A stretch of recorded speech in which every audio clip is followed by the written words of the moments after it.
Bonjour à tous, j'espère que vous allez bien.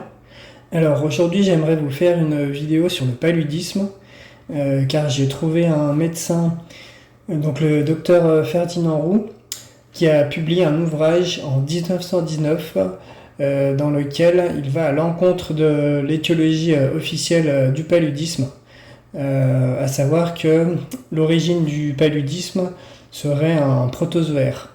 Donc son ouvrage il s'intitule Étiologie et traitement du paludisme et de la fièvre bilieuse hémoglobinurique, donc du docteur Ferdinand Roux, ex-médecin en chef de l'hôpital Saint-Louis, Jérusalem, ex-médecin inspecteur de l'assistance médicale indigène à Madagascar. Donc avant, on va s'intéresser d'un peu plus près de la bactérie, du moins du protozoaire qui serait à l'origine du paludisme. Donc on va se rendre sur la fiche Wikipédia, voilà ici, donc avec le mot-clé Plasmodium. Donc là on nous explique que c'est un parasite qui est transmis à l'homme par une piqûre d'anophèle, et donc ce serait un genre de moustique qui serait majoritairement présent en région chaude.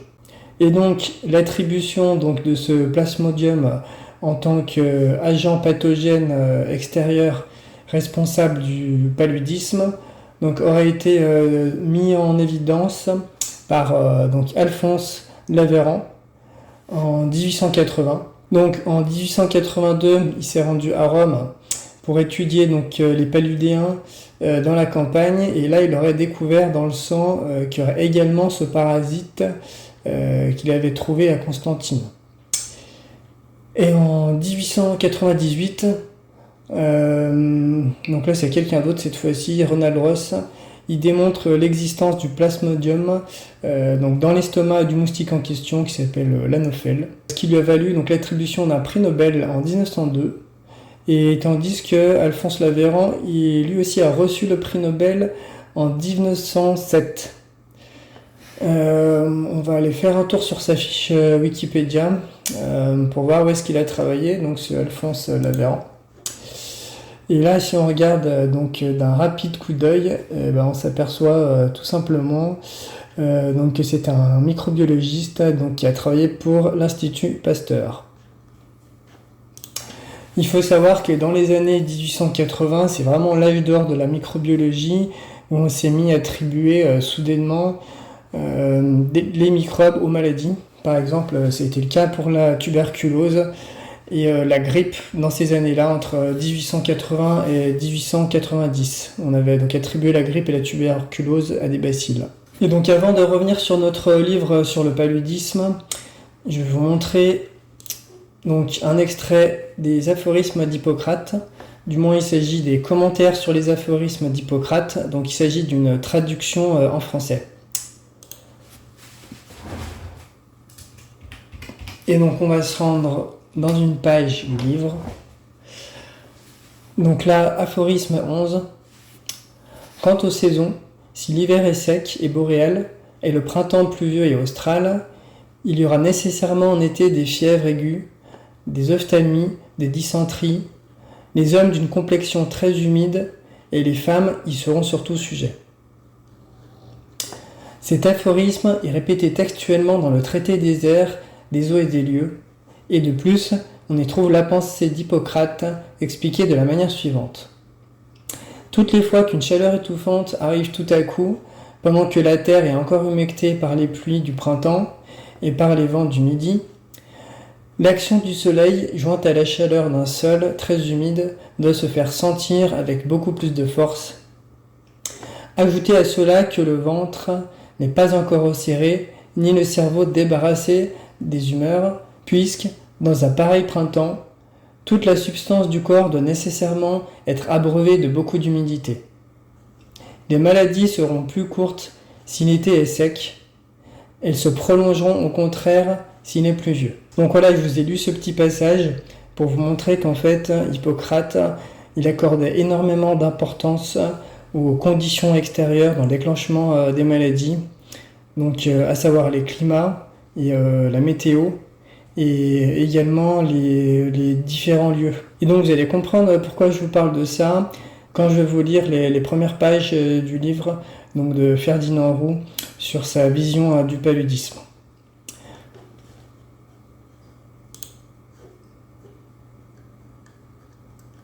Alors, on va commencer la lecture. Donc, préface. Les médecins qui s'intéressent à la pathologie exotique et qui prendront connaissance de ce travail doivent être prévenus qu'ils y trouveront des opinions qui concordent peu avec la théorie officielle de la propagation de la malaria. Alors, ce qu'il faut savoir, c'est que le paludisme, il était aussi appelé malaria, qui signifie mauvais air. Je reconnais volontiers que j'ai besoin de m'excuser pour oser ne pas être de l'avis des confrères influents. Mais j'ai une raison que je crois bonne de différer d'opinion avec eux.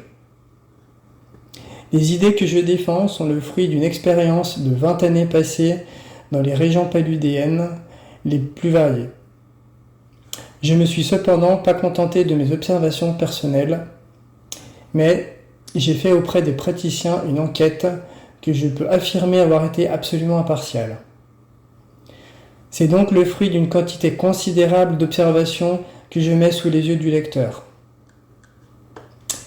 Enfin, et je crois que pour beaucoup, l'explication suivante aura plus de poids. L'opinion qu'on ira plus loin sur la propagation du paludisme, et que je pense avoir été le premier à formuler, était celle du professeur Kelch, et on la trouvera absolument identique dans l'excellent traité de pathologie exotique, 3e édition, du Sir Patrick Manson. Cependant, je suis obligé de constater qu'il y aura toujours danger, en France, à aller contre les idées reçues. J'espère cependant que mes confrères auront des idées plus larges et voudront bien lire ce modeste travail avec une liberté d'esprit complète. Peut-être les intéressera-t-il et leur fera-t-il modifier l'opinion qu'ils ont pu se faire, d'après les théories officielles, sur le mode de propagation du paludisme. En terminant, je me fais un devoir de remercier M. Garbi, ex-gouverneur de Madagascar, qui a bien voulu s'intéresser à mes travaux et a fait tout son possible pour me faciliter les études que j'ai terminées dans la Grande Île.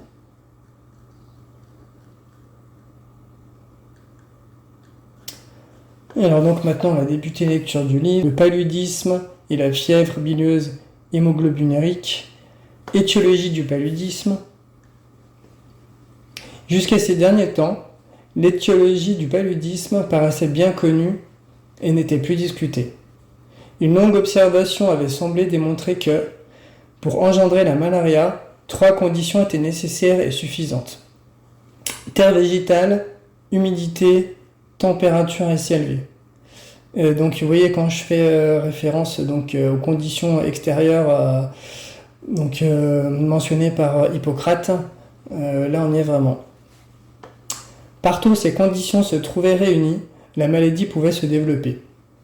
Par conséquent, celle-ci devait s'observer surtout dans les régions tropicales et principalement dans celles où, par une circonstance quelconque, il s'était formé des marécages. On admettait que, de ces terrains pénétrés d'humidité, s'exhalait une substance toxique à laquelle on avait donné le nom de miasme et qui pénétrait dans l'organisme par une voie quelconque et, de préférence, par la voie pulmonaire ou stomacale, déterminait les accidents variés rangés sous le nom général de fièvre paludéenne, fièvre intermittente, malaria ou paludisme. Les travaux de Marchiafava, Laveran, donc Laveran, c'est la personne qu'on a vue tout à l'heure dans l'introduction, Rosbignami et Bastianelli ont transformé l'étiologie du paludisme. Pour ces savants, il n'est plus question de miasme paludéen. Ce serait le moustique qui constituerait le seul mode de propagation de la malaria. Le moustique, après avoir piqué un individu atteint de malaria, fait subir à l'hématozoaire du paludisme diverses transformations. Il pique ensuite une personne saine et lui inocule la fièvre paludéenne qui se développe sous des formes variées suivant les pays et, probablement, suivant la constitution de l'individu inoculé. Par conséquent, pour détruire le paludisme ou, du moins, pour empêcher sa propagation, détruisez les moustiques sans même modifier le terrain paludéen et vous supprimez du même coup la malaria. Je crois cette théorie tout au moins très exagérée et je ne suis pas le seul à partager cette opinion. Mais je dois reconnaître que j'ai été le premier, avec Kelch, à la formuler. Cela nous a réussi ni à l'un ni à l'autre. En effet, la dernière fois que le regretté professeur Kelch prit la parole à l'Académie de médecine, ce fut pour faire une communication sur le rôle attribué aux moustiques dans la propagation de la fièvre paludéenne. Il était convaincu comme moi que ce rôle avait été singulièrement exagéré et que, si l'anophèle est un agent de propagation de la maladie, il n'est pas le seul. J'écrivis alors au professeur Kelch pour lui proposer de lui communiquer les documents que je possédais et qui confirmaient notre manière de voir. Il me répondit qu'il lui semblait que sa communication avait été mal accueillie et qu'il préférait en rester là. Preuve nouvelle des difficultés qu'on rencontre si l'on vient à contredire une opinion soutenue par des savants officiels. Ou le professeur Kelch, qui jouissait de l'autorité due à son grand talent et à son caractère, a échoué, on trouvera certainement qu'il y a de ma part de la témérité à essayer de démontrer l'exactitude de nos idées. Mais je suis d'avis qu'il ne faut pas hésiter à défendre ce qu'on croit être la vérité, et la question de la propagation du paludisme est assez grave pour qu'on n'écarte pas avec dédain des faits précis, même s'ils sont en contradiction avec les idées officielles. Pendant le long séjour que j'ai fait au Bengale, où le paludisme règne avec une constance et une gravité exceptionnelles, j'ai été frappé du fait suivant, assez banal pour être connu de tout le monde. Les Européens qui arrivent pour la première fois dans cette région sont exceptionnellement atteints de fièvre paludéenne pendant la première année de leur séjour. Ce n'est qu'au cours de la deuxième et surtout de la troisième année, alors qu'ils commencent à être acclimatés, que la fièvre fait chez eux son apparition. Cependant, on sait que les moustiques se précipitent avec avidité sur les nouveaux venus et, s'il y a une classe d'individus qui soit la proie de ces insectes, c'est bien celle des nouveaux arrivés qui, pourtant, ne sont presque jamais atteints de la malaria. Voilà le premier fait qui avait frappé mon attention et m'avait poussé à étudier de plus près l'exactitude de la théorie du moustique. Cependant, connaissant la haute valeur scientifique des médecins qui la défendaient, je restais perplexe et il me paraissait imprudent d'être en désaccord avec de pareils maîtres. Pourtant, je ne pouvais m'empêcher de penser que leur théorie était peut-être un peu trop absolue et, après les nombreuses observations que je recueillis, je ne peux pas ne pas en être convaincu. J'ai cherché d'abord si le nombre de fiévreux était en rapport constant avec celui des moustiques. Je dis avec intention des moustiques, entre guillemets, et non pas de l'anophèle seul. En effet, on a bien été obligé de reconnaître que, en admettant que l'anophèle soit un agent propagateur de la malaria, il n'est pas le seul. Il y a, en effet, des régions où le paludisme existe et qui sont dépourvues d'anophèle. Les partisans convaincus du rôle étiologique du moustique ont donc été amenés à admettre que la malaria pouvait être propagée par de nombreuses espèces de moustiques. Si la théorie du moustique, seul agent propagateur de la malaria, était exacte, il s'ensuit nécessairement que, là où il n'y a ni anophèle ni aucune autre espèce de moustique, il ne doit pas se propager de cas de malaria. Bien entendu, il ne s'agit que de malades nouvellement atteints, car on comprend facilement que des individus déjà impaludés peuvent avoir de nouveaux accès n'importe quand et n'importe où. Or, j'en appelle à tous les médecins ayant exercé dans les régions paludéennes où, à certaines époques de l'année, il n'y a pas de moustiques, n'ont-ils pas observé, dans la saison dépourvue de ces insectes, des malades atteints de fièvre paludéenne récente ? Que ces cas soient beaucoup moins fréquents que dans la saison chaude, cela est évident. Mais le fait de l'existence possible de la fièvre en dehors de la présence des moustiques est non moins évident. J'insisterai tout spécialement sur le fait suivant qui m'a été communiqué par le docteur Pignolet de Saint-André-Réunion. À Sainte-Rose, l'époque de l'année pendant laquelle la fièvre atteint son maximum est précisément celle où il n'y a pas de moustiques. J'y peux joindre l'observation suivante. Au village de la Céré, Réunion, on signala en 1902 une épidémie de malaria. Monsieur Ivry, préparateur au laboratoire de bactériologie de Saint-Denis, fut envoyé pour rechercher s'il y avait, dans la région, des anophèles. Il revint sans avoir pu en trouver un seul. Monsieur le docteur Brump, à qui je signalais quelques-uns de ces faits en contradiction avec la théorie du moustique, me répondit que, là où je croyais qu'il n'y avait pas de moustiques, il en existait en réalité et que, en cherchant bien dans les coins les plus reculés des habitations, il en aurait certainement découvert. Je lui opposerai d'abord des recherches infructueuses faites par des personnes expérimentées. Je dirai ensuite que son objection est tirée de bien loin. Ce qui, en effet, d'après la théorie, transmet la malaria, c'est la piqûre du moustique, ce n'est pas sa présence.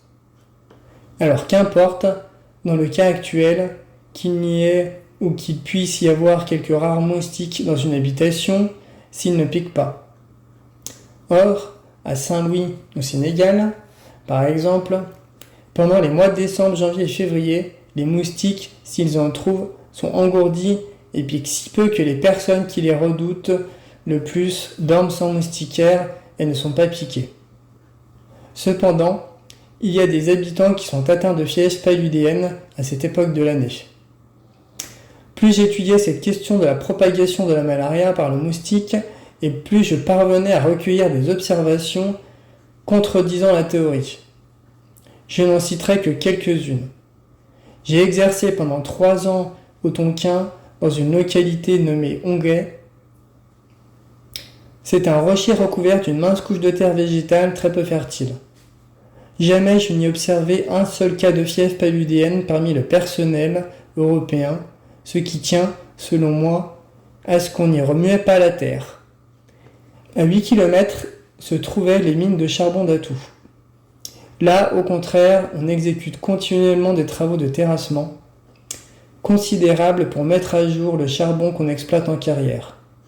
Or, à Atou, la fièvre est fréquente et grave. Les deux localités sont réunies par un chemin de fer où circulent des trains fréquents chargés de monde. De plus, les employés européens d'Atou, atteints de malaria, viennent continuellement à Onguet, où ils demeurent le temps de se rétablir. Les moustiques, très abondants, sont les mêmes dans les deux localités. Les malades qui viennent à Onguet y sont piqués et, naturellement, les moustiques ne se bornent pas à piquer les malades, mais ils n'épargnent pas les personnes saines. Comment alors expliquer, si la propagation de la malaria est la seule admissible, que jamais, je le répète, je n'ai observé un seul cas de fièvre chez les Européens d'Onguet. Tout à côté d'Onguet, à 2 km, se trouve la mine de Nagotna. Même observation que pour Atou et même résultat. Enfin, fait explicable, avec la théorie en vogue, il y avait à Atou un seul employé européen qui n'allait pas sur les chantiers de terrassement et passait sa journée à l'abri du soleil dans son bureau. C'était le magasinier. Sa demeure était voisine d'une mare infectée de moustiques et cependant cet employé était indemne de fièvre alors que ses confrères en étaient tous atteints. En Crète, au début de l'occupation militaire, la malaria sévit avec une intensité et une gravité exceptionnelles parmi les troupes d'occupation. Mais, fait étrange, la fièvre régnait seulement parmi les soldats cantonnés autour de la Canée. Dans cette petite ville, au contraire, dont l'état hygiénique laissait cependant plus qu'à désirer, on n'observait pas des fièvres paludéennes. Ce fait était si bien établi qu'on envoyait à la Canée les convalescents et les malades provenant des environs. Les moustiques étaient aussi abondants et voire aussi voraces dans les villes que dans les campagnes. Comment expliquer, avec la théorie du moustique, que les troupes campées dans la dernière étaient décimées par la malaria et que celles restant à la Canée en étaient indemnes? Citerai-je ce fait si connu qu'il est devenu banal, et qu'on observe à bord des navires mouillés à quelques distances de la Terre. Les marins restant à bord n'ont pas de malaria.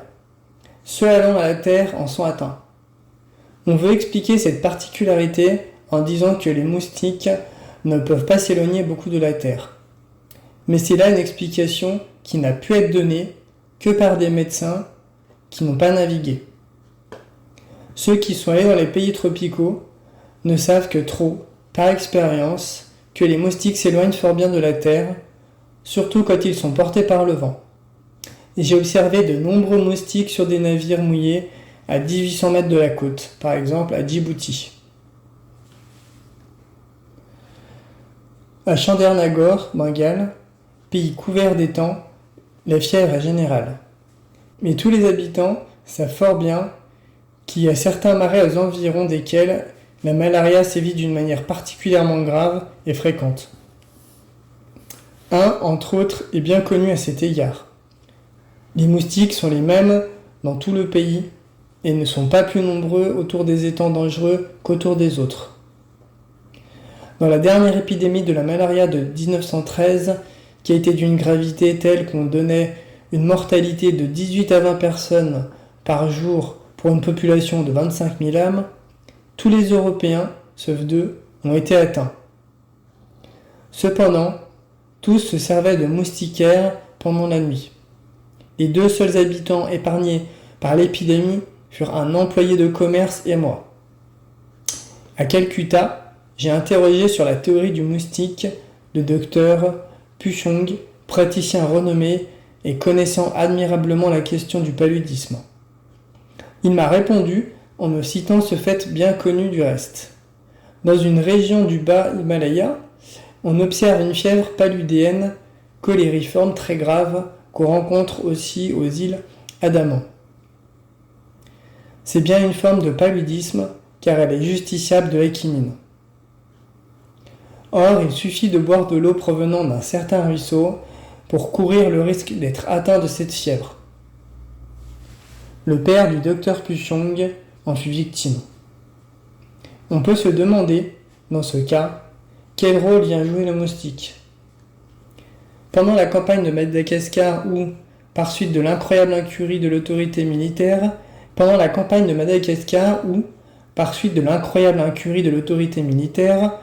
la malaria fit un nombre effroyable de victimes. Où observa-t-on le plus grand nombre d'hommes atteints par la fièvre? Ce fut parmi les troupes auxquelles on eut l'idée extravagante et funeste de faire la route conduisant à Tananarive. Le nombre de fiévreux fut énorme et hors de proportion avec celui fourni par les soldats qui ne remuaient pas la terre. À Majinga, qui jouit pendant longtemps d'une réputation déplorable au point de vue sanitaire, il a suffi d'exécuter quelques travaux pour rendre la ville aussi saine que les autres, et cependant, je sais par expérience que les moustiques n'ont pas disparu du pays. Dans toutes les régions où règne la malaria, dès qu'on remue la terre, même pour des travaux insignifiants, il est de règle que la fièvre augmente d'intensité et presque toujours de gravité, sans qu'on puisse faire intervenir aucune autre cause étiologique. C'est ainsi que, à Saint-Denis, en Réunion, je citerai ce fait d'une famille qui, suivant avec soin les préceptes de l'hygiène, resta à l'abri de la fièvre pendant 12 ans. Mais, un jour, on exécuta à proximité de son habitation des travaux de terrassement. Immédiatement, tous les membres de la famille furent atteints par la malaria. Même observation dans la famille du docteur Icard de Saint-Benoît. À Maurice, la culture de la canne à sucre comprend 2 opérations principales, la récolte et l'enfouissement, ou plantation de la canne. La première, qui se fait sans toucher au sol, s'exécute sans qu'on observe de cas de fièvre parmi les travailleurs. L'enfouissement, au contraire, pour lequel on est obligé de creuser la terre, est toujours accompagné de cas de malaria, nombreux et proportionnels à l'importance des travaux exécutés. Dans cette même île de Maurice, on fit de grands travaux de terrassement pour établir la canalisation du gaz. Il en résulta une épidémie de malaria terrible puisque du mois d'octobre 1866 au mois d'octobre 1867, sur une population de 36 000 âmes, la fièvre à elle seule enleva 40 097 personnes. Je me demande comment les partisans de la propagation de la malaria uniquement par des moustiques peuvent expliquer tous ces faits. Je n'ose pas croire qu'ils soutiendront que le creusement d'un fossé augmente le nombre d'anophèles. Je terminerai en citant ce fait bien connu, c'est qu'il suffit parfois d'interposer entre un étang et les habitations voisines un rideau d'arbres ou d'arbustes pour empêcher la malaria d'atteindre les habitants de ces maisons. Cependant, les arbres, non seulement n'arrêtent pas les moustiques, mais encore leur servent de refuge, au point qu'on évite le plus possible d'en avoir dans le voisinage des habitations pour ne pas être envahi par ces insectes. Il est certain qu'un fait négatif ne prouve rien contre l'exactitude d'une théorie. Mais, quand ce fait négatif se renouvelle un nombre considérable de fois, on est légitimement en droit de conclure que cette théorie, se trouvant fréquemment en défaut, n'est pas une exactitude aussi absolue que ses auteurs le prétendent.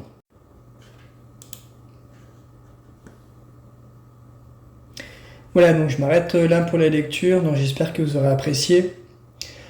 Si ça vous intéresse, je vous invite à prendre connaissance du livre et à mettre le nez dedans. Voilà, je vous souhaite une bonne journée ou une bonne soirée, à très bientôt.